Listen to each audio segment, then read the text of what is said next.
Bonjour à tous, merci pour d'être venus nombreux pour cette rencontre annuelle que nous organisons à la Maison du Livre, de l'Image et du Son et en partenariat avec du Polar. Cette année, nous avons l'honneur et la joie de recevoir Jackie Schwartzman pour son dernier livre Bastion, voilà, ainsi que pour la bande dessinée Abeum Bastards.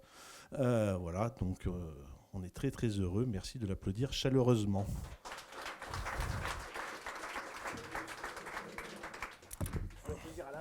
Voilà. Ce sera peut-être nul, hein. Mais c'est pour ça qu'il faut un peu lire au début, à la fin, au milieu, chaque fois qu'on est content, parce que comme ça, nous aussi on est content. Hein. Voilà, donc ça tombe bien.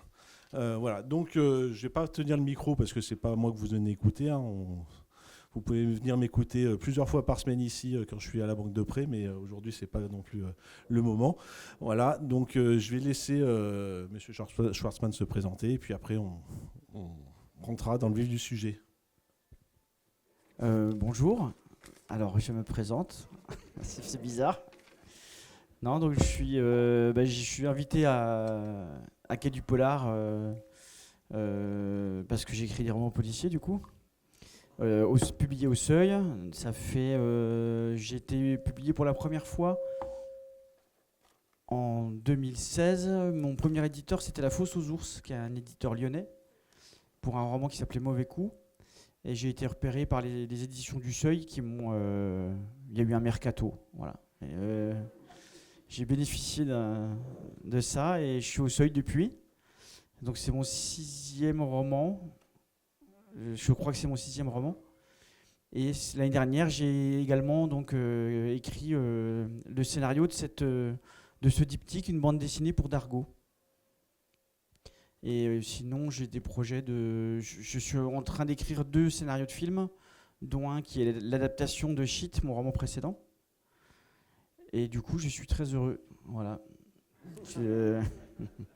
Non, mais moi, j'ai fait plein de petits boulots, j'ai galéré pendant 20 ans, j'étais pas publié. Donc là, ça va faire bientôt 10 ans. Je suis effectivement, je pense, le mec le plus heureux de Besançon, la ville où je vis. Et où se passe pas mal de mes romans. Voilà. Merci. Ben justement, on va rentrer dans le vif du sujet sur Abeum Bastard. Qui se passe. Il y a notamment la question dont vous parlez là. Vous faites des scénarios de bande dessinée, de films, de romans. C'est un peu la question. Qu'est-ce que c'est ? Quelle différence vous avez dans le travail que vous faites entre ces différents types de support, voilà. Comment vous travaillez, comment vous vous organisez, voilà. Comment on travaille avec un dessinateur de bande dessinée. Enfin, moi, je m'occupe des BD aussi, voilà. Ça m'intéresse bien d'avoir ce genre de réponse. Alors, c'est effectivement très différent. Le roman, moi, c'est vraiment mon métier, mes premiers amours, c'est d'écrire un roman. En plus, je suis tout seul à travailler. Il n'y a personne qui me donne son avis. C'est le problème quand on fait une BD. C'est qu'on travaille avec un dessinateur qui a un avis. Ouais, et des fois, un avis différent du mien. Donc, non, alors là, j'en plaisante parce que j'adore travailler en collaboration. Les longs métrages, on est toujours 2 scénaristes, voire 3. Enfin, donc, et en bande dessinée, fatalement, on est 2. C'est très différent dans le sens où un scénario, que ce soit bande dessinée ou long métrage, c'est un document technique. Tout le monde s'en fout de comment c'est écrit. On ne fait pas d'effort.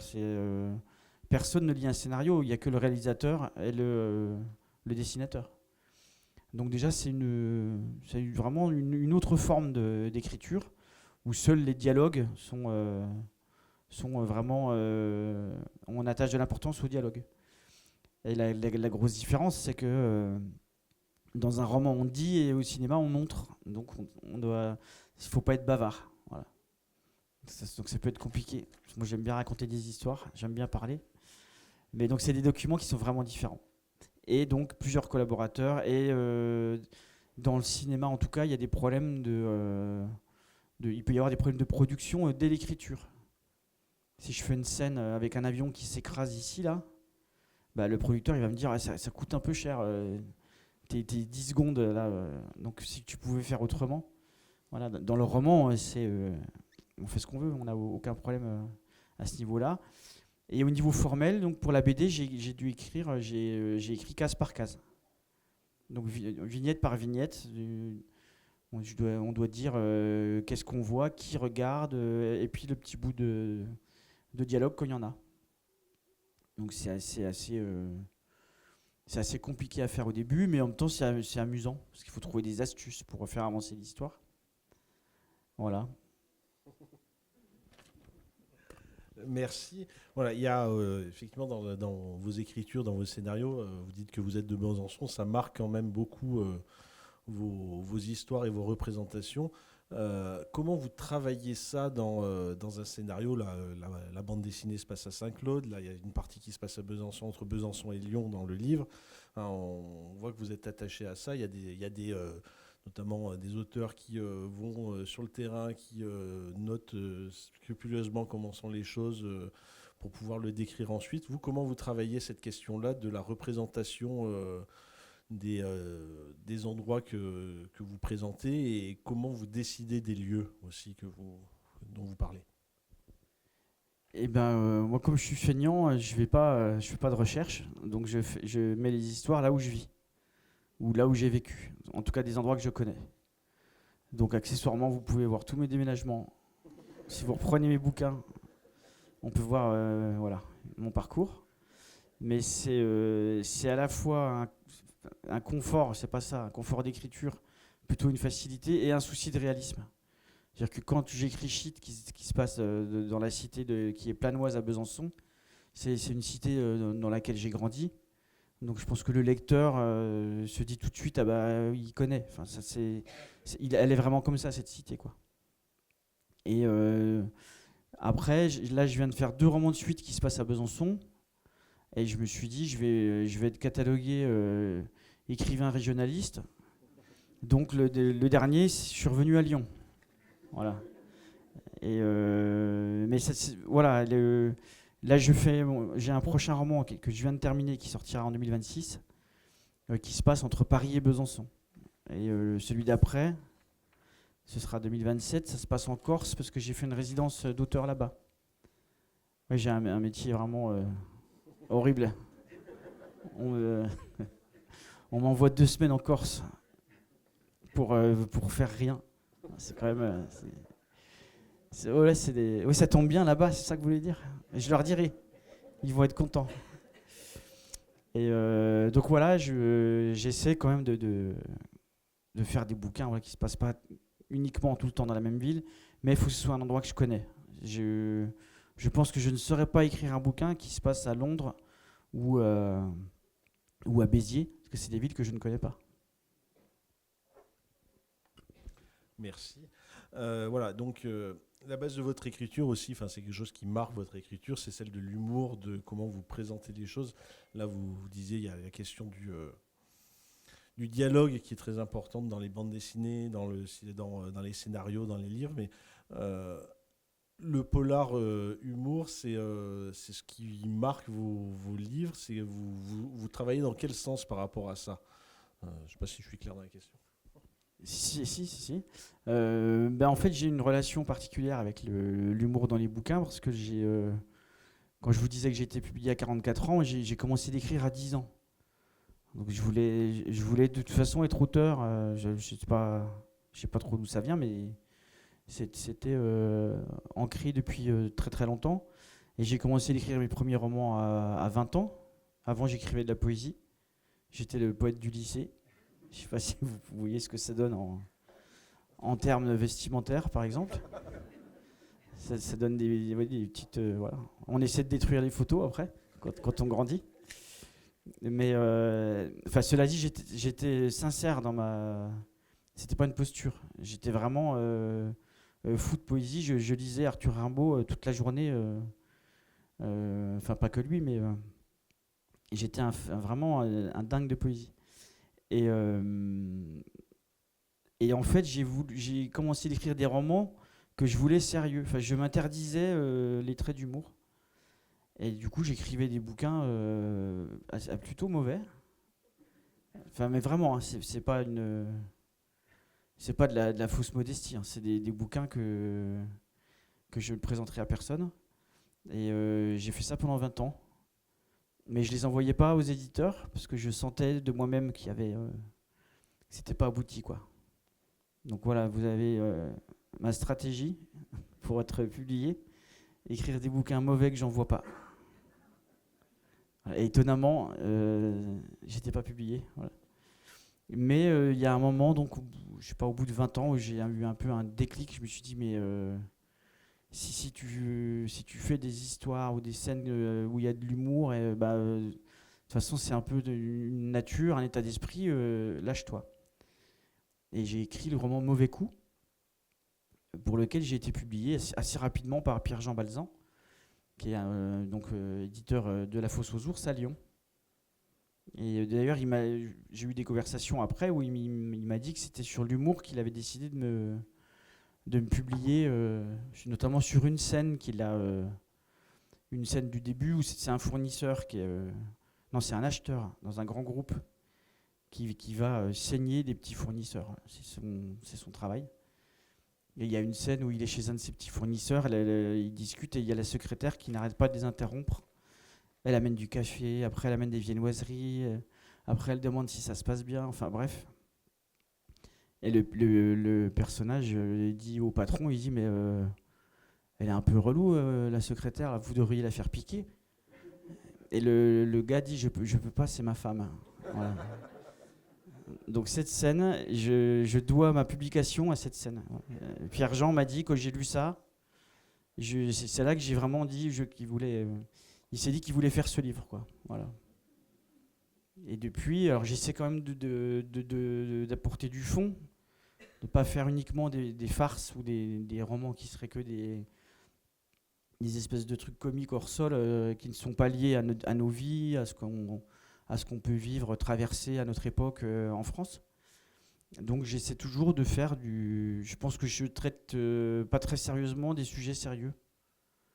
Mais voilà, parfois dans l'écriture, je me dis non mais là c'est trop dans le comique, il faut raconter des trucs un peu être un peu sérieux, donc je bifurque, puis après je me dis non mais là on s'emmerde là. Il faut donc je suis tout le temps en train de trouver sur une ligne de crête comme ça, ou comme un skieur qui fait de la godille, et c'est comme ça que j'avance en trouvant l'équilibre en le faisant, l'équilibre dans le ton. Merci. En fait, oui, c'est tout à fait la thématique de votre dernier livre. Vous faites bien votre travail, vous avancez directement sur le livre, puisqu'effectivement, votre livre qu'on vous présente aujourd'hui, Bastion, se passe en partie à Lyon, avec les groupuscules d'extrême droite qui pullulent au Vieux-Lyon. Et ça se passe en 2027 avec une élection présidentielle où l'extrême droite va jouer un rôle important. D'ailleurs, moi j'aime beaucoup la première page, on va la lire, le début du livre, la dédicace au début du livre, parce qu'on est dans une vieille ville socialiste ici. Ce roman est dédié à tous les électeurs du Parti socialiste, qu'ils reposent en paix. Je trouve que c'est marrant de lire ça à Villeurbanne. Voilà.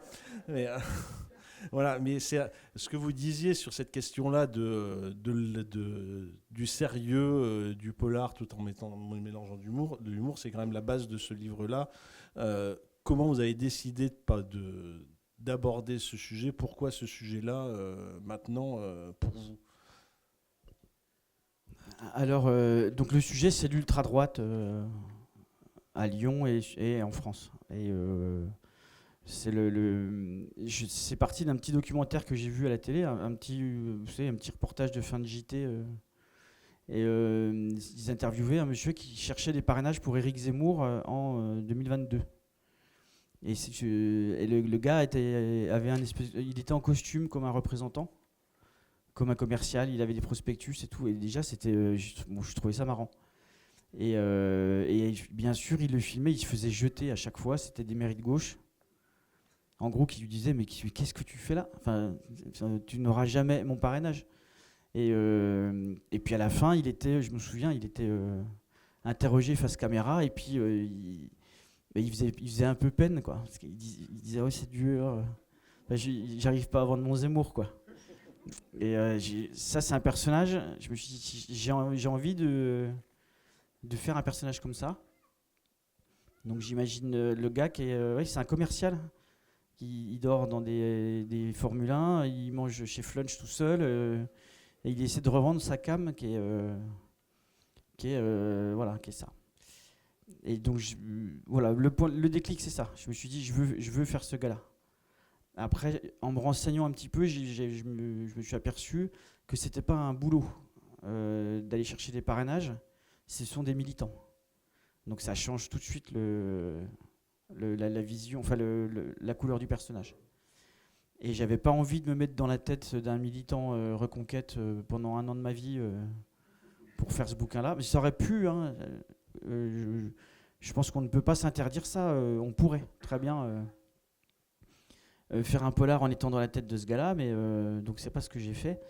Et j'ai choisi une petite pirouette, c'est que mon héros est un jeune retraité, vieux garçon, pas d'enfant, qui commence à se dire qu'il va s'ennuyer pendant sa retraite. Et pour aider un vieil ami d'enfance qui s'appelle Bernard, donc Jean-Marc passe sa vie à rattraper les conneries de Bernard depuis qu'ils ont 5 ans. Et c'est ce fameux Bernard qui lui dit je me lance dans le militantisme, je suis dans l'équipe de campagne de Zemmour pour la région Rhône-Alpes et je cherche des parrainages.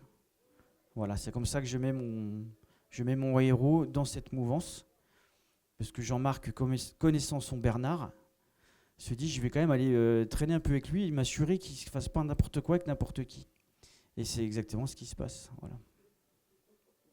Et après, moi donc ça c'est un déclic, mais après je m'interroge aussi moi, qu'est-ce que je raconte en fait, Et mon personnage qui effectivement au début se réclame du Parti Socialiste, qui avoue, mais vraiment à peine du bout des lèvres, qu'il a voté Anne Hidalgo aux dernières présidentielles, il dit ça à Bernard, et Bernard lui dit moi j'ai voté Pécresse.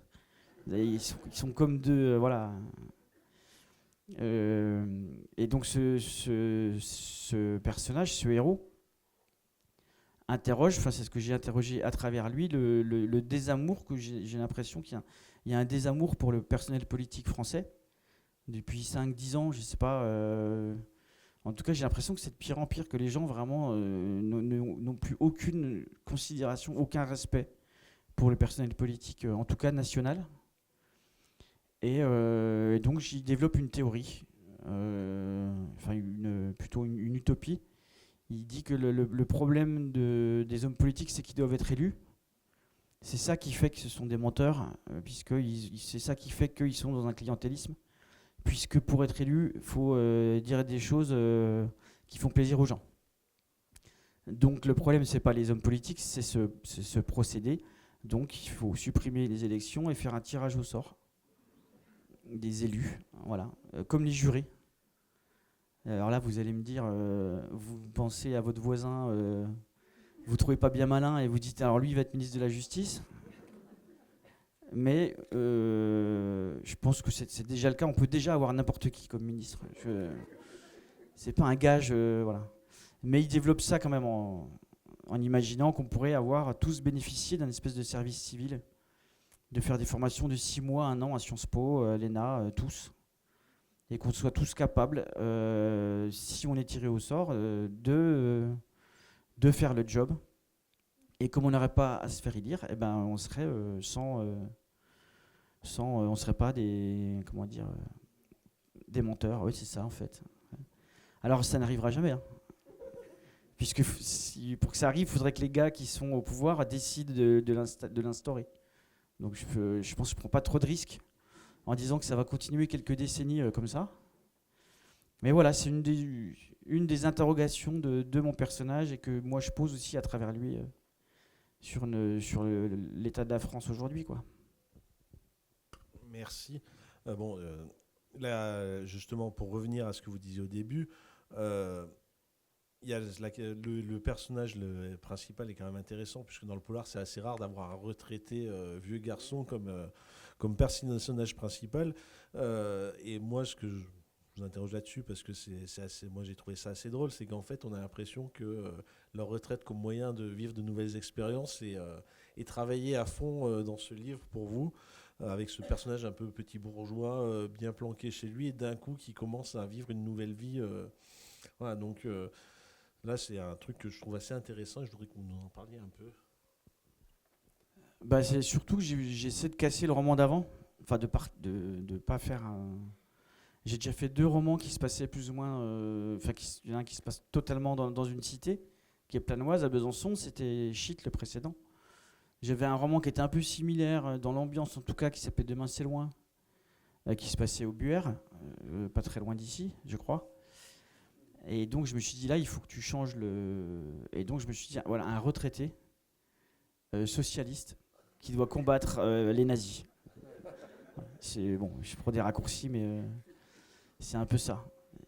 Donc tout le sort de la nation repose sur les épaules de Jean-Marc. Mais bah, moi, je trouve ça un peu, c'est presque un punk.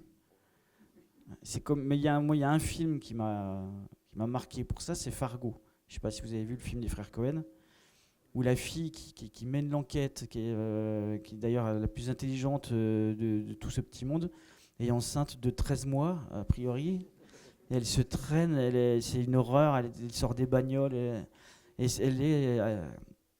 elle enquête sur des types cinglés qu'à la fin même qui découpent un mec en morceaux, enfin voilà. Mais ça, l'effet est super, hein. J'avais adoré ça, quoi. Et c'est un peu, voilà, c'est un peu un effet similaire que je fais en prenant un retraité qui concrètement n'a rien à foutre là, quoi, dans cette histoire. Ouais, et puis la Franche-Comté, des fois l'hiver, c'est un peu comme à Fargo, hein, c'est plein de... voilà. Oui, Vraiment. oui.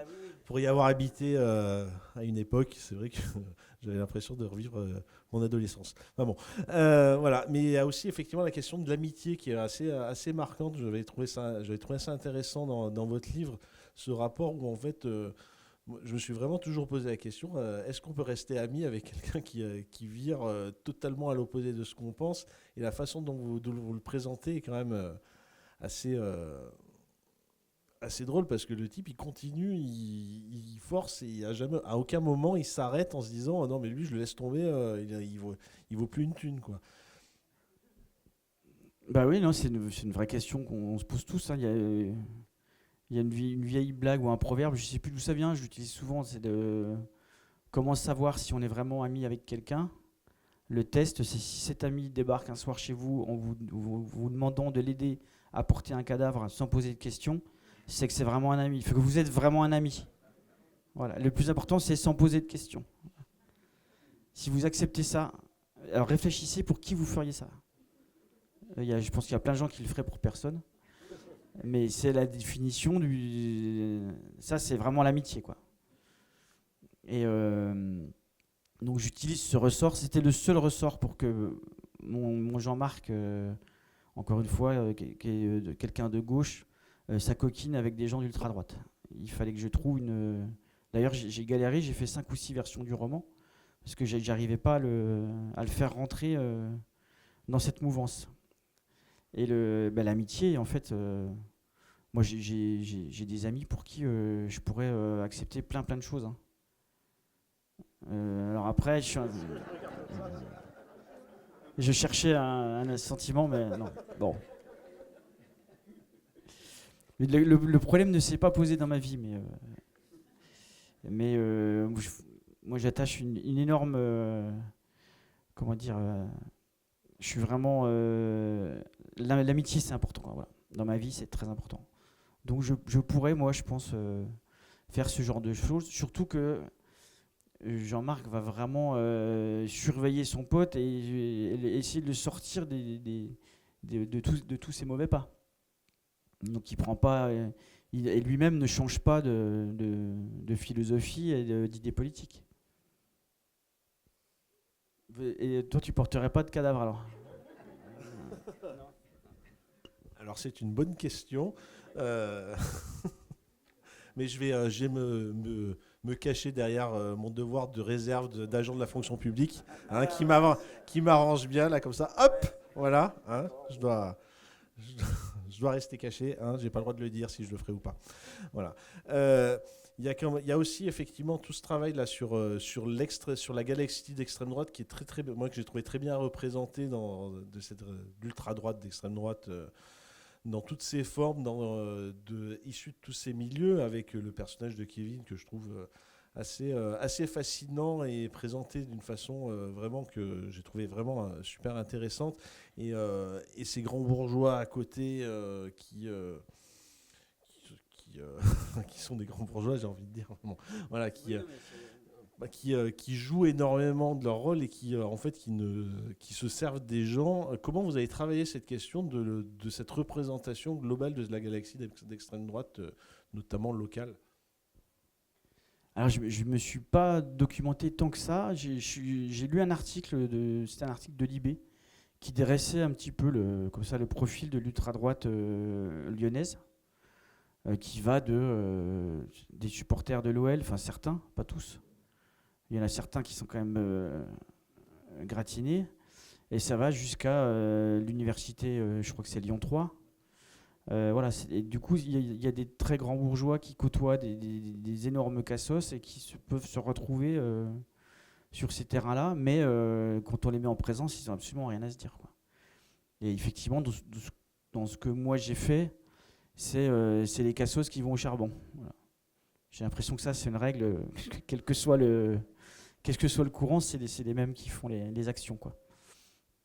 Et sinon, j'ai aussi travaillé avec 2 gendarmes, dont un qui est spécialisé, enfin qui s'occupe de la surveillance des mouvances d'ultra-droite et d'ultra-gauche à Lyon, et un autre qui s'occupe, qui est au STUP, mais qui m'a expliqué tout comment fonctionnait la gestion des sources, donc d'un indicateur. Combien ils sont payés, enfin voilà, tout ça. Et donc c'est toutes ces choses qui m'ont permis de mettre en place mon intrigue et ces personnages. Le gendarme me racontait qu'il y a quelques années, ils ont arrêté un gars qui était chef d'entreprise et qui était parti dans des délires un peu, enfin pas un peu, complètement d'ultra-droite. Il en était à avoir une petite armée de mecs avec lui. Il avait acheté des Hummers, là, les gros 4x4, et des armes. Alors pour faire quoi? Il devait être 75 dans son champ, mais il y avait quand même une volonté de faire quelque chose, quoi. Et ça, moi, quand on me raconte ça, j'adore, parce que ça me fait tout de suite un personnage. Voilà, il y a un personnage qui s'appelle Didier dans le roman, qui est un peu le cerveau de cette bande de gars d'ultra-droite sur Lyon. Et ce que j'aime bien faire aussi, c'est que ce gars-là ne soit pas trop détestable. Parce que sinon, c'est trop facile. Vous lisez un bouquin, le méchant est très méchant. Donc j'aime bien le rendre sympa, faire un nazi bienveillant et rigolo. Mais c'est pour gratter aussi titiller le lecteur un peu aussi, qu'on soit gêné un peu. On dit on aime bien une pourriture, et c'est facile à faire en fait. C'est un concept de scénariste qui s'appelle Save the Cat, c'est-à-dire sauver le chat. Vous prenez un personnage qui a une pourriture et vous lui faites faire un truc hyper généreux au tout début du film. Il va aider une dame à traverser. Voilà. Ou alors il donne 5 € à un clochard. Et le spectateur va être en empathie pour ce gars-là. Vous lui faites faire n'importe quoi derrière, c'est bon. Là, j'ai discuté hier, j'avais un débat ces jours-ci, avec Michel Dufrane, qui est un journaliste et également scénariste belge. Il racontait qu'il a participé à une série en Belgique, et il cherchait ça à rendre un salaud sympa. Et ils ont eu des conseils d'un scénariste de la BBC. Ils lui ont dit il faut qu'il y ait un chien. Il faut qu'il y ait un petit chien. Ah oui, bah oui. Et puis à l'épisode 3, le chien meurt. Et comme ça, tout le monde est là, oh le pauvre, il a perdu son chien. Et à côté, c'était un salopard fini. Donc voilà, ça c'est. Et moi, j'aime bien faire ça. Dans mon roman précédent, Shit, je mets un personnage au début qui s'appelle Reda, qui est une petite frappe insupportable. Et je m'amuse à le rendre progressivement sympa et touchant. Voilà. C'est pour jouer un peu avec le lecteur et avec l'histoire, quoi. Merci. Dans les personnages aussi que vous avez, il y a celui du gendarme que j'ai trouvé assez intéressant. Voilà, il y a effectivement beaucoup de... Enfin, politiquement aujourd'hui, les services de police, de gendarmerie toute la presse de gauche dit qu'ils sont gangrénés par l'extrême droite et tout. Comment vous avez travaillé aussi cette question de ce personnage? Voilà, moi j'avais trouvé que c'était intéressant de mettre ce personnage-là, de la façon dont il se comportait. C'était ça. Voilà, je vous laisse travailler. Je vous laisse là. Non, mais je réfléchis à ce que je peux en dire sans dévoiler quand même un gros pavé de suspense. Mais ben non, mais du coup, je ne peux rien en dire. Je ne peux pas répondre à cette question. Non, mais c'est vrai. Mais si la question, est-ce que la question c'est est-ce qu'il y a beaucoup de gens d'extrême droite dans la gendarmerie et la police? C'est ça? J'en sais rien. Il y en a, hein, mais il y en a forcément, mais c'est aussi des questions de point de vue. Moi, dans Shit, j'ai fait une scène où je confronte un commissaire chargé des stupes à Planoise, donc la cité, avec un CPE qui a une toute autre vision. Et le commissaire lui dit mais tu te rends pas compte, vous vous rendez pas compte, moi sur les écoutes, tout ce que les Maghrébins disent sur les Français, que c'est on est des merdes, on est des fragiles, etc., etc. Et le CPE lui dit oui mais vous écoutez si vous écoutez des types c'est que c'est des sales types en fait, sinon vous les écouteriez pas. Donc faut pas s'étonner qu'ils disent des trucs pas cool. Voilà, donc c'est ça qui m'intéresse aussi, c'est de montrer des points de vue différents. Et dans cette scène, j'ai fait discuter les deux et les deux bougent et comment dire, les deux évoluent. C'est ce que j'aime bien faire. C'est intéressant de faire ça. Après, est-ce qu'il y a plein de fachos à la gendarmerie? Je sais pas. J'aurais tendance à dire non. Je pense qu'il y en a comme partout, quoi. Enfin, comme dans tous les corps de métier. Et dans les médiathèques. On n'en parle jamais, mais en tout cas, voilà, c'était... et mais par exemple, pour rendre mon Didier, donc le gros méchant, sympa et marrant, j'ai utilisé d'autres choses. J'ai travaillé sur un projet de série télé il y a quelques années qui a priori ne se fera pas. Et c'était sur la mafia dans une ville du sud de la France. Enfin, une mafia. Et j'ai rencontré des gens qui côtoyaient un vrai mafieux. Et son avocat me racontait qu'une fois, ce gars lui devait de l'argent, donc il a réussi à lui faire comprendre qu'il lui devait des honoraires. Bon, et le gars dit bouge pas. Et il allait chercher un grand sac de sport, il l'a ouvert et c'était plein de pognon dedans. Et il lui a dit t'as droit à une main. Voilà. Donc il a pris une énorme poignée. Voilà. Ben ça, je mets ces petites. Ce mec-là, ce fameux gars, dont je ne citerai pas le nom parce que j'ai des enfants, avait des petites manies comme ça, des habitudes ou des dialogues qu'il m'a racontés. Quand son avocat l'énervait, il lui disait toi attention parce que je vais t'envoyer la moto. Et la moto, c'est une moto au feu rouge, vous vous faites descendre dans votre voiture, quoi. Alors il me disait que c'était sous forme de blague, mais que lui trouvait ça pas drôle du tout. Mais voilà, ben, j'ai pris ces petits traits de caractère de ce gars-là qui n'a rien à voir avec l'ultra-droite, hein, et je les ai mis dans mon Didier. Et du coup, ça en fait un personnage en plus qui est haut en couleur. Dans les dialogues, j'ai pu vraiment m'amuser à faire presque de la gouaille à la Audiard dans certains dialogues avec ce personnage-là. Merci. Voilà. Pour revenir sur l'histoire c'est un roman d'anticipation aussi, se dire, puisqu'il se passe en 2027, hein, dans pas très longtemps. Est-ce que ça vous fait est-ce que vous avez écrit ce roman aussi parce que vous avez peur de ce qui peut arriver ou pas, ou ça, en tout cas, ça vous interroge sur l'évolution de la société telle qu'elle est aujourd'hui, notamment avec les dernières semaines qui sont passées, qui sont arrivées?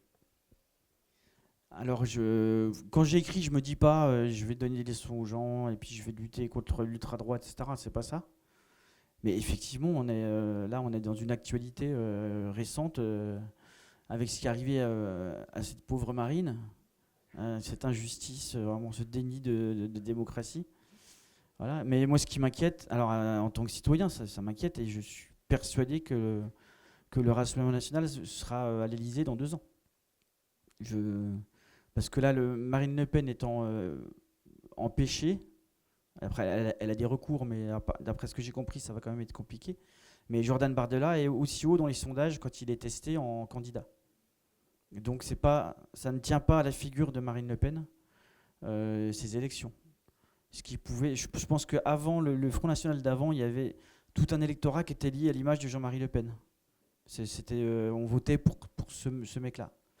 Là, c'est différent. C'est vraiment des idées qui ont fait leur chemin et qui maintenant, c'est tout le travail de dédiabolisation qui a été efficace, hein, je pense. Là, j'ai mis une bonne ambiance là. Je vous vois. Ouais. Mais moi, je suis assez,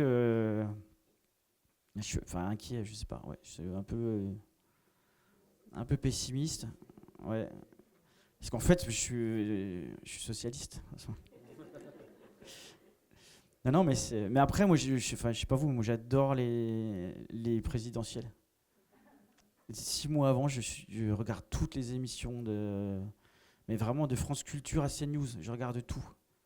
Et j'adore. En plus, on a été gâtés quand même. Il y a eu ces dernières années. On a quand même eu Strauss-Kahn, Fillon. C'est Macron qui arrive de nulle part. Hollande, pareil. C'est génial. Hein. Là, j'ai peur qu'il y ait moins de suspense, en fait, pour la prochaine fois.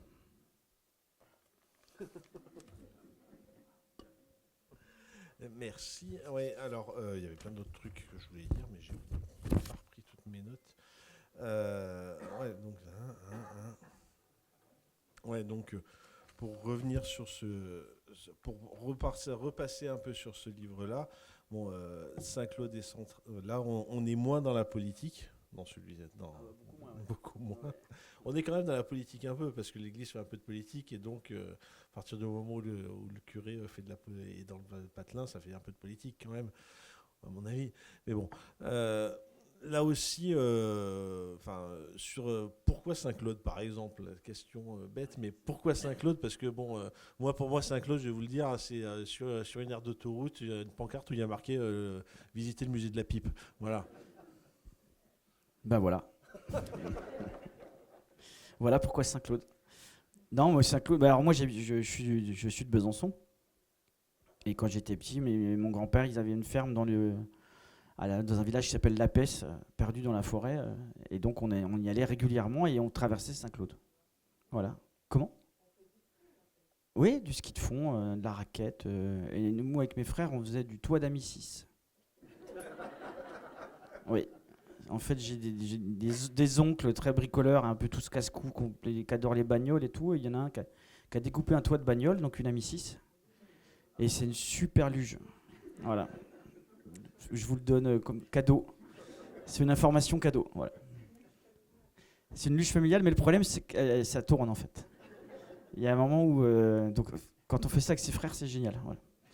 Bon, pardon pour cette parenthèse. Et donc, j'ai toujours traversé Saint-Claude. Je ne me suis jamais arrêté. Et c'est une ville qui est très très étonnante, qui est encaissée. Il y a des montagnes autour. On ne sait pas si c'est beau ou si c'est moche.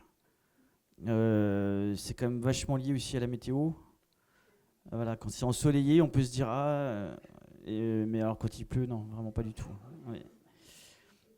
Il pleut souvent, ouais, et il neige beaucoup. Et c'est encore une fois l'effet Fargo. C'est un autre effet de Fargo, c'est de situer un polar avec des super bandits, dans un bled où a priori il ne se passe jamais rien ou pas grand chose. Donc ça, moi j'adore faire ça. Et là, Saint-Claude, c'était idéal pour placer cette histoire.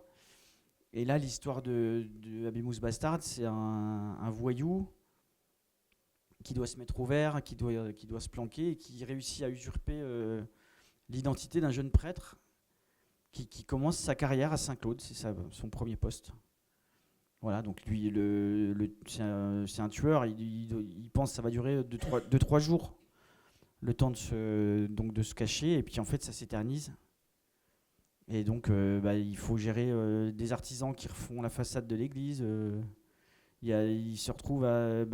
faut faire le catéchisme avec les enfants. Ouais.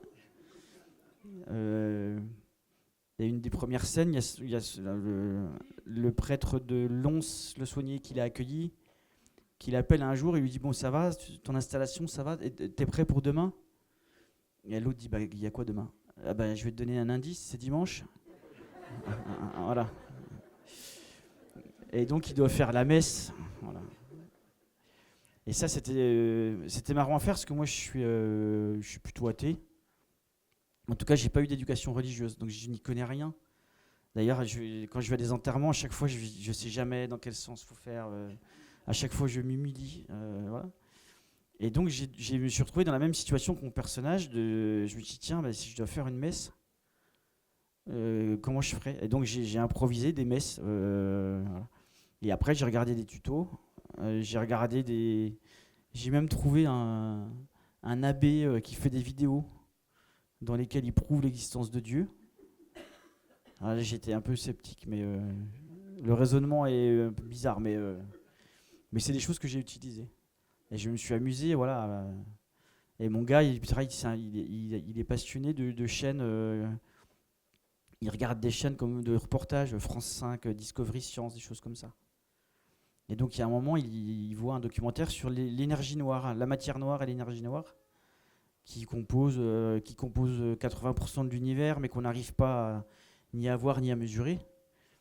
Et donc on le voit regarder cette émission, puis faire tiens, intéressant. Et donc la messe d'après, il dit à tout le monde, je vais vous annoncer quelque chose, Dieu est noir. Voilà.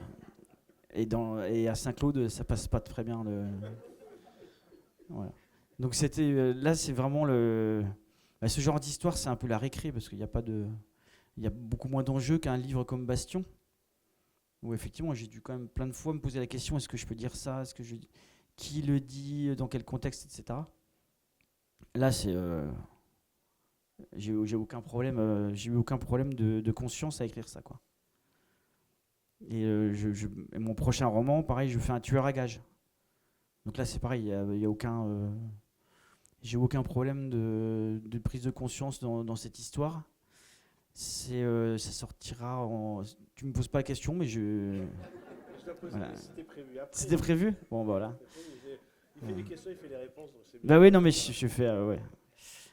Et c'est un tueur à gages, et un contrat qu'on lui donne. Donc il a un avocat qui lui donne les contrats. Il lui dit bon écoute, là c'est un peu particulier, mais pour une fois tu vas tuer un salaud, c'est un pédophile. Donc tu dois être content. L'autre, oui, bon. Et puis le gars lui dit mais bon, il y a une petite particularité, c'est que donc c'est une ancienne victime qui paye, et en fait il veut être présent. Donc ça c'est quand même pas simple pour un tueur à gages.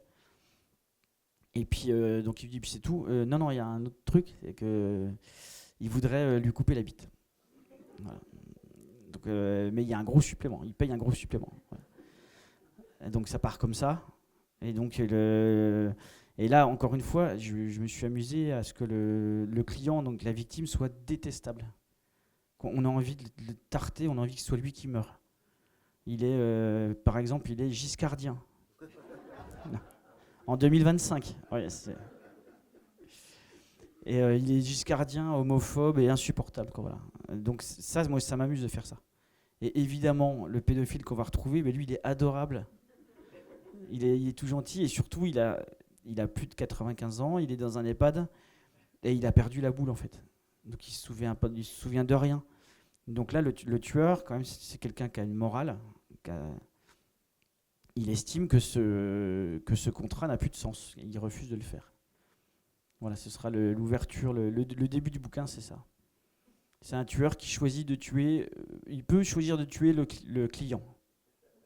Voilà. Ouais, c'est pas mal. Bon, moi, je dois avouer que là-dessus, moi ayant eu Une éducation religieuse, ça m'a beaucoup fait rire et j'aurais préféré ça à ce que j'ai eu comme éducation religieuse. Mais bon, hein, voilà. Ça, c'est, voilà. Donc, effectivement, la question sur qu'est-ce que vous avez comme projet, ben voilà, elle a été posée. Voilà. Voilà. Donc, est-ce qu'il y a un autre projet? Voilà. Mais après, je vous ferai lire aussi un extrait que j'ai choisi parce que j'aime bien. Voilà. Alors, Ça sort en janvier 2026 et ça s'appellera Killing Me Softly comme la chanson. Une vieille chanson des années 60, mais surtout une chanson des Fugees qui est sortie en 96, une reprise. Voilà. Et sinon, ça, donc c'est un petit pas de côté. Je fais ça avec un éditeur qui n'est pas le Seuil, mon éditeur historique, qui s'appelle La Manufacture de Livres. Et c'est une collection semi-poche, donc ce sera un roman très court, un peu punk, un peu iconoclaste, parce qu'il estime que ce que je fais pour l'instant, ça n'est pas assez. Et sinon, en 2027, là, je travaille un roman qui se passera en Corse, donc à Loury, qui est un village du Cap Corse, et à Bastia, où j'ai eu la joie et l'honneur de faire une résidence l'année dernière. Je suis resté 2 semaines là-bas avec Caril Ferret. Donc on a bu beaucoup de tisane, on a fait plein de sport. Voilà. Parce que lui préparait une bande dessinée qui se passe là-bas, et donc il s'est greffé sur ma résidence. Et ce sera une arnaque à France Travail. Donc Pôle emploi, France Travail. Et ça s'appellera comment ? Ah non, pardon. Et ça s'appellera Corse Travail. Ouais. Ce qui fait que c'est marrant parce que ces 2 mots ne vont pas du tout ensemble. Mais j'ai des amis corses maintenant, hein. Et donc ils le prennent bien et surtout je leur fais lire. J'ai des lecteurs tests. C'est surtout parce que il y a des dialogues en corse, enfin des petits bouts de dialogue. Hein. Ah oui, je vous l'ai pas dit, je l'écris en corse. Non, c'est vrai. Donc j'ai des lecteurs corses qui me reprennent ça. Et là, je vais dénoncer un énorme scandale qui est l'argent de la formation professionnelle. Effectivement, on peut, en étant un peu malin, on peut détourner de l'argent grâce à France Travail. En tout cas, moi j'ai imaginé un personnage qui se fait inscrire à France Travail comme formateur professionnel. Donc il dit, moi je peux aider des gars à faire un CV, une lettre de motivation et préparer un entretien. Voilà. Et en fait, il découvre que Pôle emploi peut le payer 800 € pour faire ça, par chômeur. Mais ils peuvent lui en envoyer 100. Oui. Et c'est une formation de 10 heures sur 2 mois. Voilà. Là, vous êtes tous en train de calculer, de vous dire, mais moi je peux apprendre à quelqu'un à faire un CV. Voilà. Et donc c'est ce que se dit mon personnage.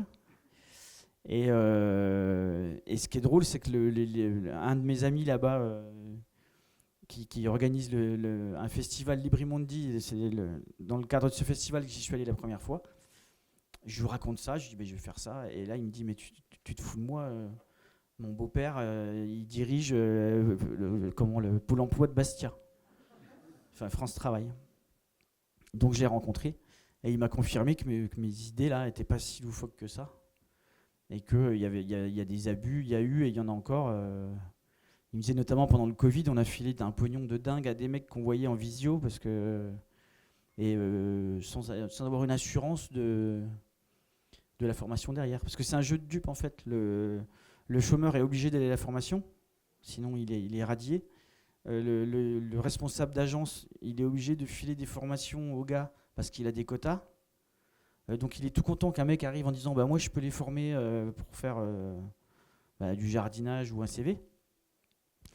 Et donc tout le monde sait que ça sert à rien, mais tout le monde le fait. Et moi mon personnage est très content de cet état de fait. Je vais confirmer moi parce que à une autre époque, effectivement, ça m'est arrivé où je leur ai dit c'est bon, j'ai plus besoin de vous, j'ai trouvé un emploi. Et ils m'ont rappelé en me disant dites bien que c'est grâce à nous, hein, parce que comme ça, sinon, ça ne valide pas l'argent que le Pôle emploi doit nous donner. Donc j'étais un peu en mode c'est donc ce que raconte Jackie Schwartzman. Et effectivement, la réalité, il est déjà 19h. Moi, je voulais vous faire lire un petit bout du livre, parce que j'aime bien faire lire des bouts du livre que je choisis pour Ouais, aux lecteurs. Alors, c'est là que je m'en vais. Voilà, c'est ça.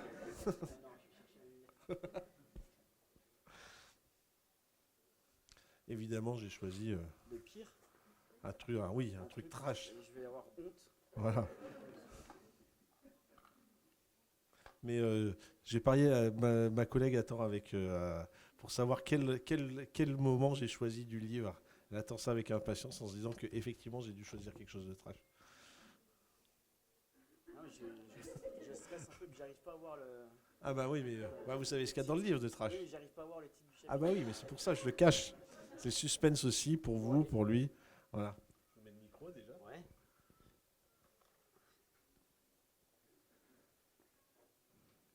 Ah putain.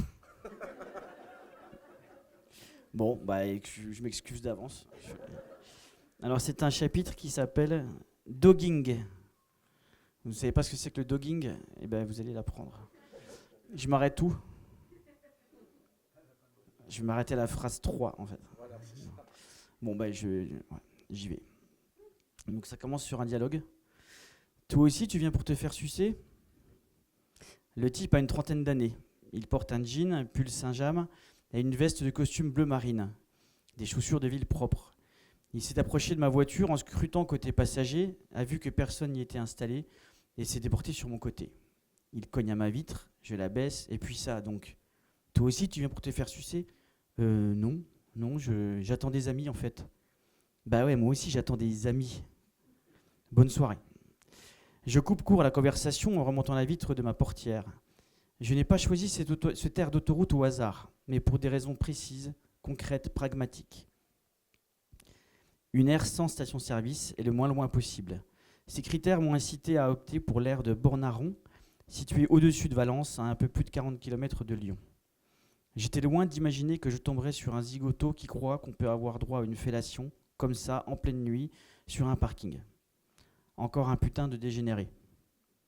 Il est presque 23h, j'attends ici depuis 20h. Les Benani, père et fils, sont revenus. Alors là, si je lis ça, vous allez rien comprendre. Ce qui est intéressant, c'est ce qui se passe sur les autoroutes, en fait. Parce qu'en fait, ils veulent braquer des gens. Voilà.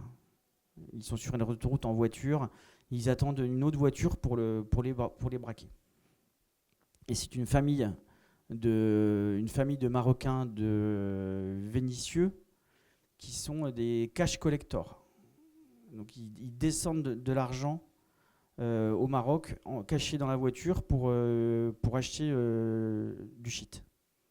Donc ça, c'est mon gendarme au stup qui m'a expliqué ça. C'est qu'il y a des go fast, le shit monte en France, mais l'argent, c'est pas des virements, c'est des familles qui sont spécialisées, qui font ça, ils font semblant d'aller en vacances au bled, et ils ont plein des fois 2 millions, 3 millions d'euros cachés dans les valises. Voilà. Et donc eux, ils vont essayer de les braquer. Voilà.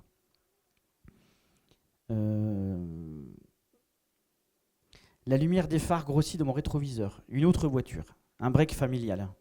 Et donc, mon héros attend tout seul au début. La lumière des phares grossit dans mon rétroviseur. Une autre voiture, un break familial qui vient se garer juste à côté de moi. Le type au volant, 35-40 ans, me regarde intensément. Sa tête d'obsédé contraste pas mal avec les 2 sièges enfants installés sur sa banquette arrière. Tête d'obsédé, oui, pas d'autre mot. Il sort de sa caisse et s'approche de ma portière, comme l'autre type. Je baisse ma vitre, il me toise, puis il veut savoir « T'as vu un peu de monde ? T'es nouveau, je t'ai jamais vu ?» Je ne réponds même pas et referme ma vitre. Ça y est, j'y suis. J'empoigne mon smartphone, tape les mots « rencontre coquine » plus « Air Bornaron » dans le moteur de recherche. Et bingo. Alors que je consulte un site de rencontre vantant les mérites de ce magnifique spot à cul, une berline BMW se gare non loin de ma voiture. Et cette fois, le siège passager est occupé par ce qui semble être une bourgeoise d'une 50aine d'années. Le conducteur de la voiture, son mari, a priori, coupe le contact, prend son téléphone portable et commence à filmer sa femme. Cette dernière ouvre sa portière, l'homme au pull Saint-James approche. Et là, je ne peux pas... Vous lirez si vous lisez le livre. Voilà. Je suis tellement gêné. Je me plonge à nouveau dans les informations glanées sur le net et découvre ainsi le terme dogging. Voilà, donc c'est là que vous allez apprendre quelque chose. En argot anglais, dogging signifie sortir le soir promener son chien. Et par extension, utiliser le prétexte de sortir le chien pour, en réalité, aller s'acoquiner dans un coin sombre à l'abri des regards.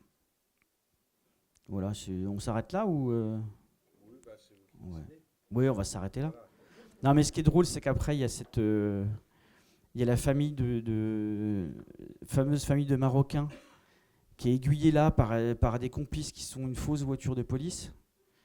Et je fais se retrouver au même endroit, donc des gens qui viennent faire des partous à ciel ouvert la nuit sur une aire d'autoroute. Et donc une famille de Marocains qui, à part le fait qu'ils descendent de l'argent, sont plutôt des gens tout à fait respectables et prudes. Voilà. Donc ça m'amuse, voilà, de faire se croiser des gens qui ne devraient vraiment pas se croiser.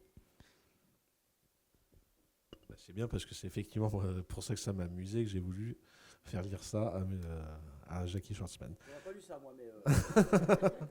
Alors, qu'est-ce que vous auriez lu? Non, je ne sais pas, pas en tête comme ça, mais... Ouais. Bon, il est 19h05. Si vous voulez, est-ce qu'il y a des questions dans la salle? Je suppose que vous êtes tous... vous avez plein de questions à poser à notre invité. Est-ce que vous voulez poser des questions Voilà. Enfin, toujours un premier. Sinon, je désigne au hasard. Bonsoir. Je posais une question sur la bande dessinée. Qui a eu l'idée en premier? Comment ça s'est fait? Est-ce que c'est une commande? Est-ce que voilà. Alors vous m'entendez là? Oui. Ouais. C'est une idée. Alors, on va attendre parce qu'il y a le micro pour enregistrer. Ah d'accord. Pardon. C'est une idée originale que j'ai eue. Le point de départ, c'est une photographie que j'ai vue. Et j'ai un copain de fac. J'étais en philo, lui il était aux Beaux-Arts et maintenant il est artiste plasticien. Il est à Mulhouse. Et il y a quelques années, il a fait une expo où il exposait ses œuvres. Et il est arrivé habillé en curry, enfin en soutane avec le col romain. Alors moi j'y étais pas, mais j'ai vu des photos de fin de soirée où ce copain Pierre, il est complètement pété, il a une clope, il est tout décoiffé, il fait une grimace et il est en soutane avec le col romain. Et je me suis dit tiens, c'est marrant, ah ouais, un cinglé dans une soutane. C'était le point de départ. Et donc j'ai imaginé cette histoire donc, que j'ai pitché tout à l'heure. Et après, moi, je l'ai proposé à mon éditrice chez Dargaud. J'avais déjà fait une BD avec eux, avec un autre dessinateur qui s'appelle Morgan Navarro. Et j'ai proposé cette histoire. Et eux, effectivement, leur rôle, c'est aussi de marier, de faire des couples de scénaristes et de dessinateurs. Donc ça s'est fait comme ça.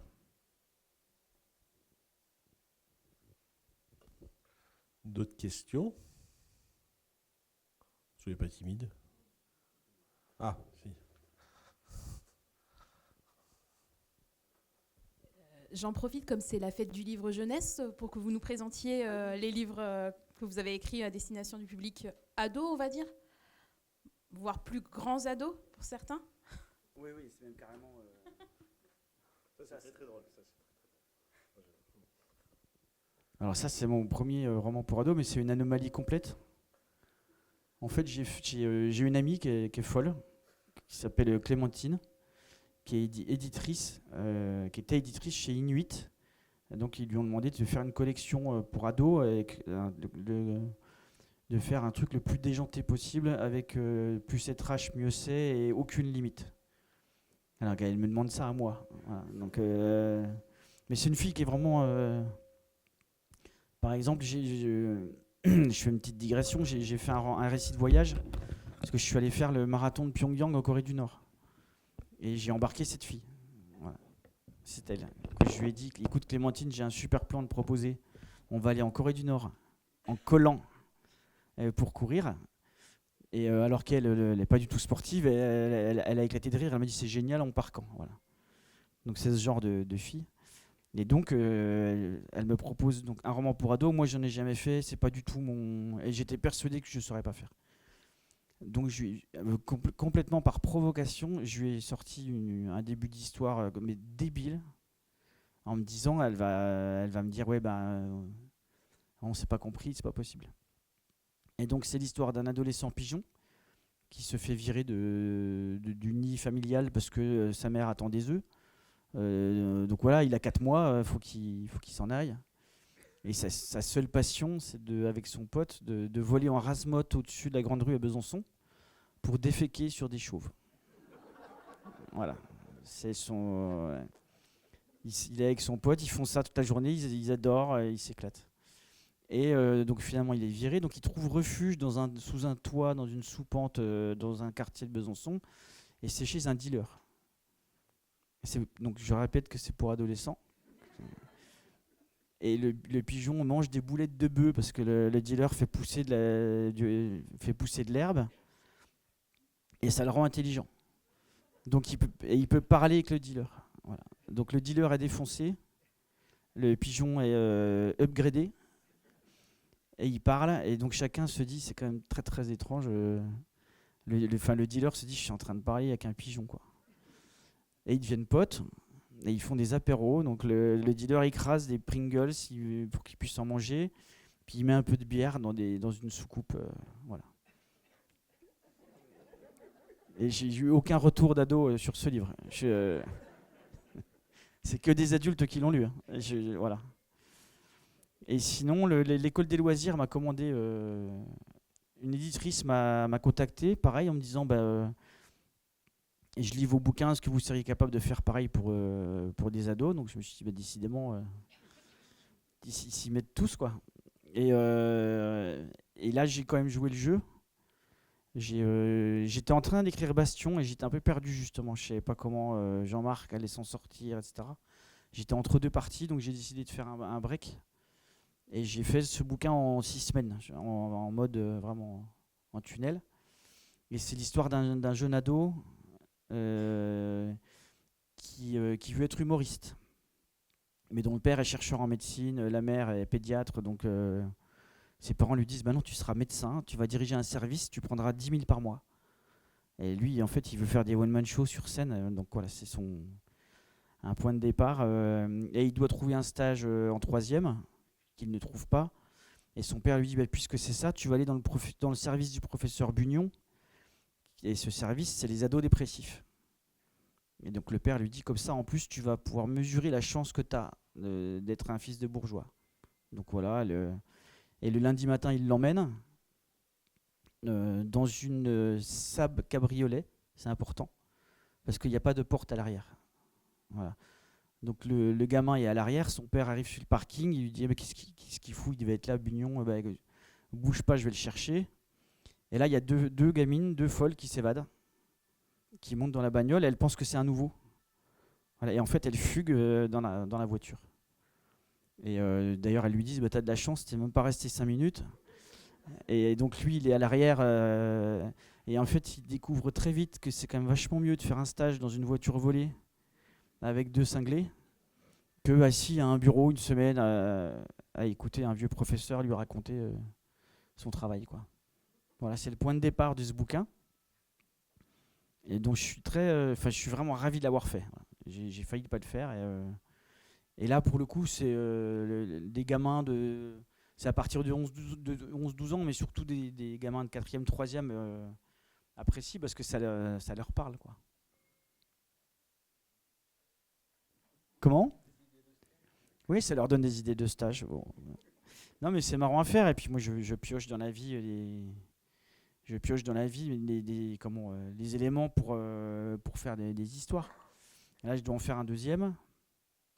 Enfin, l'école des loisirs voudrait que j'en fasse un 2e, et j'ai déjà un début d'histoire parce que en fait, ma femme a trouvé une bague dans la rue quand elle était jeune, elle avait 15-16 ans. Elle a trouvé une bague. Et puis, elle l'a gardée. Et récemment, ma fille de 15 ans qui commence à fouiller dans les bijoux de sa mère trouve cette bague jolie, elle la prend. Et puis là, ma fille s'est aperçue qu'en fait, il y avait des prénoms gravés dedans. C'était écrit, je vous dis n'importe quoi, mais Didier et Brigitte, 25 juin 86. Et donc, c'était une alliance. Alors, du coup, ma fille était, hyper attristée. Elle me dit, mais maman, tu te rends compte, il y a une dame qui a perdu son alliance. Enfin, voilà. Alors, ma femme lui a dit, je m'en fous. Non, mais en plus, c'était trouvé dans la rue. Enfin, il n'y avait pas de moyen de le... Et donc, moi, j'ai dit à ma gamine, mais tu sais ce qu'on peut faire, on fait un message sur les réseaux sociaux, sur Instagram, etc.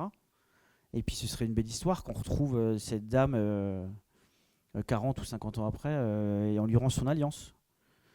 Donc ça, après, et puis ma gamine n'en avait absolument plus rien à cirer 2 jours après. Donc, mais j'ai gardé ce point de départ. Et le roman que je ferai, ce sera ça. Tout ce que je viens de vous raconter, ça va marcher. Ils vont retrouver le couple, sauf que ce sera des cinglés.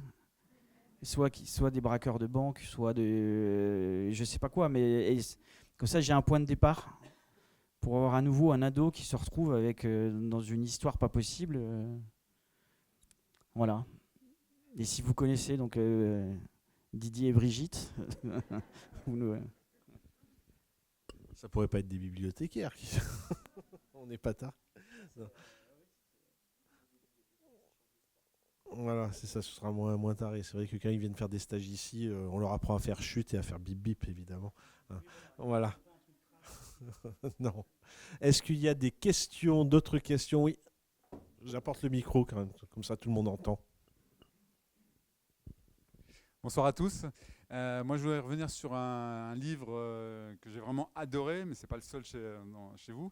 C'était Shit, notamment, et on parlait de point de départ. Je voulais vraiment savoir comment a démarré, parce que comme il y a quand même pas mal de choses qui partent de votre vie personnelle, je me dis, soit vous avez travaillé dans l'éducation nationale, soit vous avez été dealer. Donc, à vous de me dire. Il y en a qui font les deux en même temps, en plus. Alors, j'ai pas été dealer. Mais alors, en revanche, j'ai travaillé, j'étais emploi jeune, vous vous souvenez, les boulots de Jospin. On revient sur les socialistes, quand même, mais bon. Et j'étais donc dans un collège à Planoise, le collège Voltaire, celui du roman. Et les emplois jeunes, en fait, ils ne savaient pas quoi faire de nous. Hein. Ils nous mettaient dans des pièces, et tiens, mets-toi là, essaie de ne pas faire trop de bruit. Ouais. Et moi, je me suis retrouvé, j'étais assistant de la CPE. De la CPE. Donc j'ai passé 5 ans avec elle, donc je connais très très bien le rôle du CPE qui est vraiment un personnage hyper central dans un collège. Tout passe par lui. C'est un peu comme le procureur de la République pour la justice. C'est lui qui décide s'il y a des suites à quelque chose ou pas. Et sinon, le point de départ, c'est une anecdote, c'est un fait divers à Grenoble. C'était des dealers qui squattaient le local technique d'une crèche. Et ils vendaient... à côté de la crèche, et les papas ont commencé à s'énerver et à se bastonner avec les dealers. Donc la mairie a même dû faire fermer la crèche pendant quelques semaines. Et donc moi, quand j'entends ça, j'essaie de réfléchir à ce que je peux en faire, à recycler ça. Et la première idée, c'était les papas, ils changent les serrures du local et puis ils vendent le shit pour les bonnes œuvres de la crèche, quoi. Ce sera un peu plus efficace que des gâteaux. Donc ça, c'est le point de départ. Puis en réfléchissant, je me dis, en fait, voilà, c'est quoi l'ADN de ce début d'histoire? C'est de placer un amateur en situation de deal. Quelqu'un comme vous et moi qui ne connaît rien, d'un seul coup, il se retrouve avec 100 kilos de shit. Il faut le vendre, parce qu'il y en a pour 700 000 euros. Donc, je ne sais pas ce que vous feriez. Moi, j'ai une petite idée de ce que je ferais, quoi. Enfin, non, quoique, non, je ne sais pas. Mais voilà, le point de départ, c'est ça. Et donc après, je me dis, bon, je veux faire un amateur en situation de dealer. Donc, je vais parler stupéfiants, de trafic. Donc, ça doit se passer dans la cité. Et là, je me dis, si je veux que ça se passe dans une cité, je vais faire dans la mienne, parce que je la connais. Et le héros, qu'est-ce qu'il peut faire comme job? Je me suis dit, tiens, CPE, c'est super, parce qu'il est, ce que je viens de dire, c'est un personnage central qui connaît tout le monde. Et voilà, l'idée est née comme ça. Et le bouquin s'est fait comme ça. Donc je suis retourné voir, j'ai rencontré le commissaire chargé de ce secteur à Besançon. J'ai vu des associations, le monde associatif du soutien scolaire. Parce que le Planoise que moi j'ai connu, il a disparu. Quand j'étais gamin, c'était pas du tout les mêmes ambiances. Donc voilà, après j'ai fait un boulot un peu un terrain d'investigation pour pouvoir rendre tout ça un peu réel et crédible. Mais je suis fier d'un truc, c'est que j'ai fait une rencontre, c'est à Corba qu'il y a une prison. Ouais, j'ai fait une rencontre là-bas, il y a 1 an. Donc c'était que des gamins de 25 ans, qui étaient tous tombés pour du stup, tous des mecs de cité, ils étaient une centaine, et ils m'ont demandé si j'avais été dealer. Donc je me suis dit, j'ai quand même, je me suis bien documenté, voilà. Alors qu'il a travaillé en vie scolaire. Il faut quand même remarquer que notre invité cacherait des corps et revendrait plusieurs kilos, plusieurs centaines de shit, hein, quand même. Voilà. Est-ce qu'il y a encore, on peut encore prendre une ou deux questions? N'hésitez pas. Oui.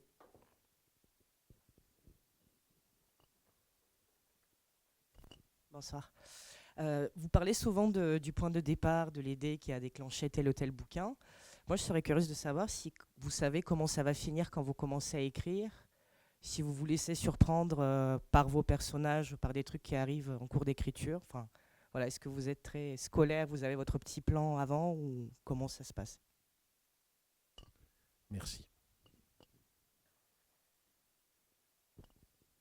Il y a plusieurs cas de figure. J'ai mes romans d'avant, j'avais une idée de départ, puis je partais un peu la fleur au fusil, et puis je découvrais l'histoire en l'écrivant. Du coup, ça faisait des romans qui étaient déjà plus courts. Et là, ça fait 2 romans depuis Shit et Bastion où j'ai un plan avant. En fait, je note des idées comme ça, ce que j'entends, ce qui vient.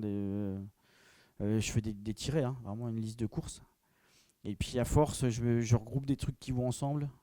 Puis ça fait des paquets, puis ça forme des parties un peu. Je commence comme ça. Et mais ça fait 2 romans qu'ils sont composés de 5 parties.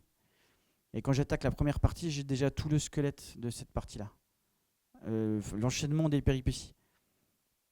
Et j'ai déjà pas mal d'infos sur les parties 2, 3, 4, 5. Et en général, je connais la chute. Mais il y a quand même des surprises. Des fois, j'ai fait un roman qui s'appelait Casso, où le personnage principal revenait à Besançon pour s'occuper de sa maman qui a Alzheimer. Et au début, ce personnage de la maman, moi, il m'intéressait pas plus que ça. C'était un prétexte. Voilà. C'était un prétexte pour qu'il revienne à Besançon. Et puis en fait, forcément, j'ai fait une scène où il retrouve sa maman qui est dans un EHPAD et qui a Alzheimer. Et ma femme travaille, elle est infirmière dans le milieu un peu psychiatrique, donc elle me raconte des trucs. Et puis elle m'a raconté que les malades atteints d'Alzheimer peuvent être très violents et dire des gros mots, des horreurs, alors que c'était des gens tout à fait bien avant, quoi. Donc ça me fait marrer. Donc du coup, je fais dire des gros mots à sa maman, alors qu'elle était universitaire et prof de philo avant. Voilà. Et en fait, déjà la scène, quand il va retrouver sa mère dans sa chambre d'EHPAD, elle lui dit « Bonjour docteur ». Voilà, c'est pareil, je trouve que ça fait des ouvertures de scène où je peux m'éclater, et c'est ce que j'ai fait.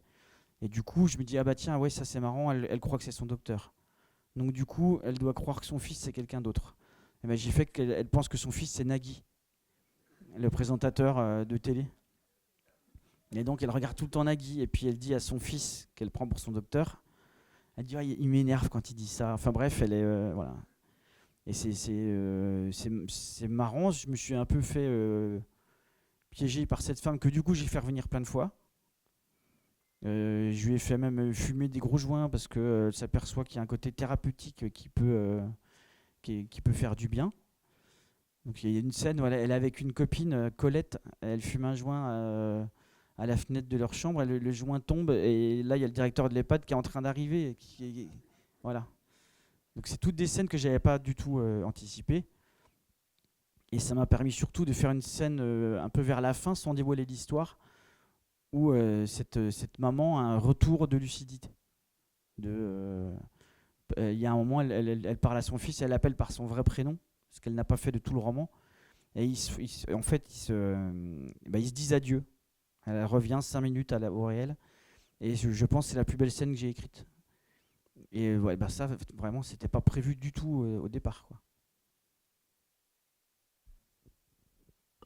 On a le temps encore pour une dernière question, s'il y a quelqu'un qui veut. Sinon, on arrête là, mais ce serait dommage.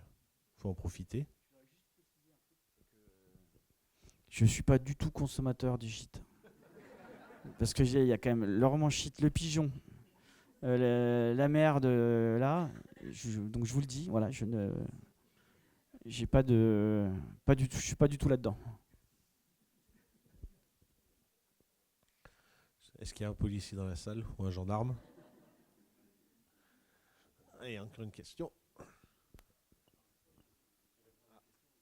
Moi, je suis gendarme en fait. Et en fait, je suis venu je vais juste. En fait, je vais faire un témoignage. En réalité, moi, je suis venu. Voilà, exactement. Il est temps que ça s'arrête.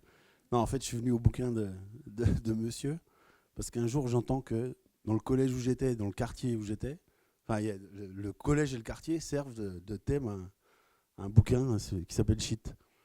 Je me dis bon, faut que je le lise quoi. J'aime beaucoup lire. Et puis je perds le truc de mémoire, de vue. Et c'est en retournant voir mes parents à Besançon quelques mois plus tard que je me dis putain, mais au fait, il y avait ce bouquin là. Donc je vais à la librairie Intramuros. Hein. L'Intranquille qui était un cinéma à l'époque. Voilà. Et je vais acheter le bouquin. Mais je l'ai offert 10 fois. Je l'ai prêté 50 fois. Encore. En fait, je termine là-dessus. J'ai lu Bastion déjà, que j'ai fait dédicacer hier. Et en fait, je l'ai lu parce que j'ai un collègue de bureau à qui j'ai fait lire Shit il y a 3 semaines. Et entre-temps, je lui ai dit, bah, tiens, il a sorti le dernier, il l'a acheté avant moi. Il m'a dit, bah tiens, lis-le. Et je l'ai lu avant la dédicace, donc voilà, je ne spoil rien, mais allez-y. Voilà, donc je suis gendarme, pas d'extrême droite. Deuxième scoop, voilà. Mais bon, où j'ai été élevé, ça aurait été compliqué. Voilà, bon, je suis fan, voilà. Je n'ai pas de questions.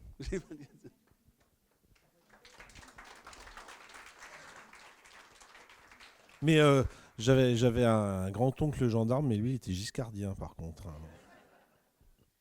Moi, j'ai une histoire avec les gendarmes, parce que j'ai sur mon Instagram, si vous voulez jeter un œil, j'ai la plus belle photo de tous les salons du livre. C'est que il y a 2 gendarmes en train de m'acheter Shit.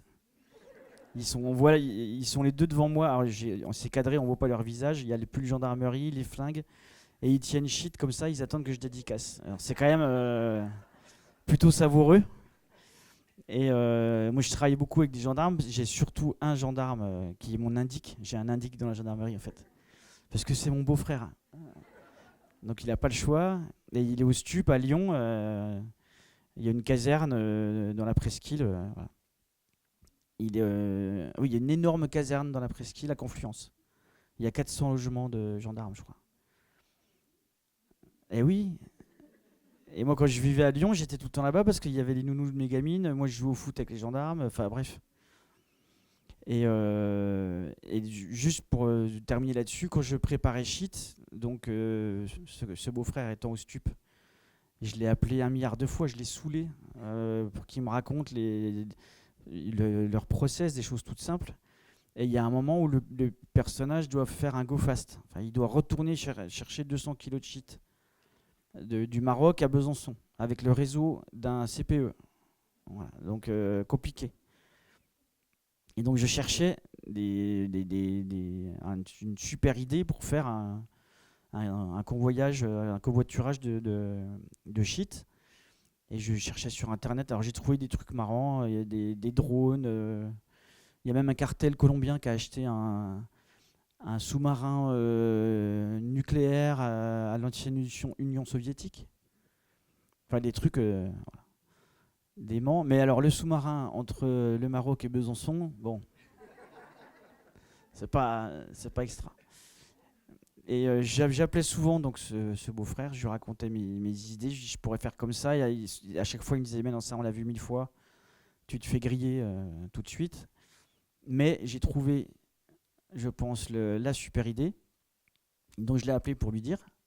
Et là, il y a eu un blanc et il a dit oh putain, voilà. Donc, et il m'a dit mais ça, à mon avis, ça peut effectivement passer très facilement. Mais il m'a alerté sur quelque chose que j'ignorais, c'est que 100 kg de Shit, c'est une puanteur.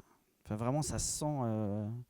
Et donc ça m'a permis de devoir traiter ce problème. Donc d'emballage, voilà. Donc si vous voulez vous lancer dans un trafic de stupes, acheter shit. Voilà. Merci beaucoup. Moi, je crois il est temps de finir pour pouvoir laisser mes collègues rentrer aussi. Hein, voilà. Oui, allez-y. Oui, comment vous vous organisez au quotidien pour écrire un livre? Est-ce que parce que je sais qu'il y en a certains qui écrivent la nuit, il y en a certains qui disent voilà, j'écris de 5h du matin jusqu'à 11h. Est-ce que vous êtes organisé de cette manière-là? Parce que là, vous commencez à sortir quasiment au moins un livre par an. Donc ça demande une certaine organisation.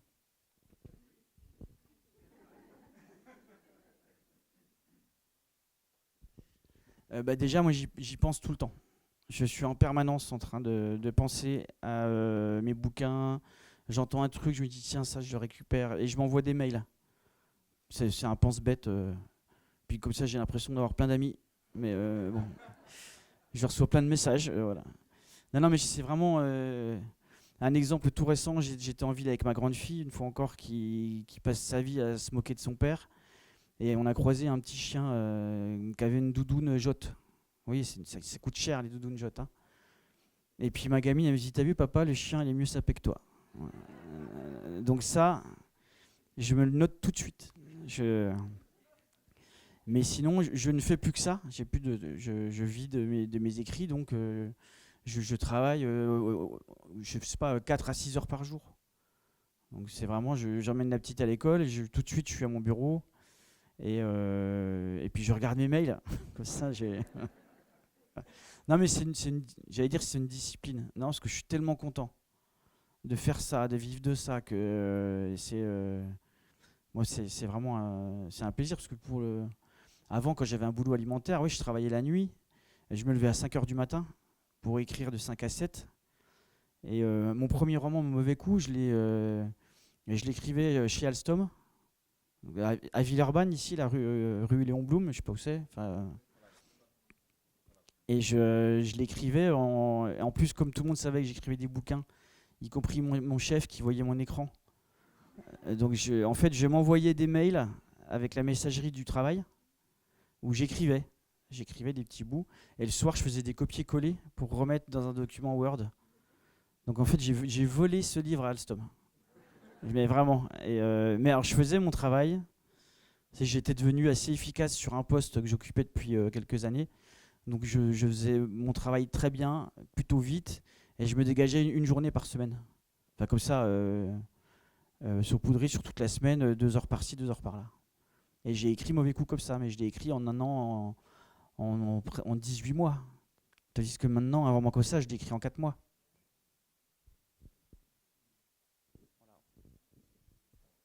Eh ben, merci beaucoup. Bon, je pense qu'on peut applaudir. Merci Alstom.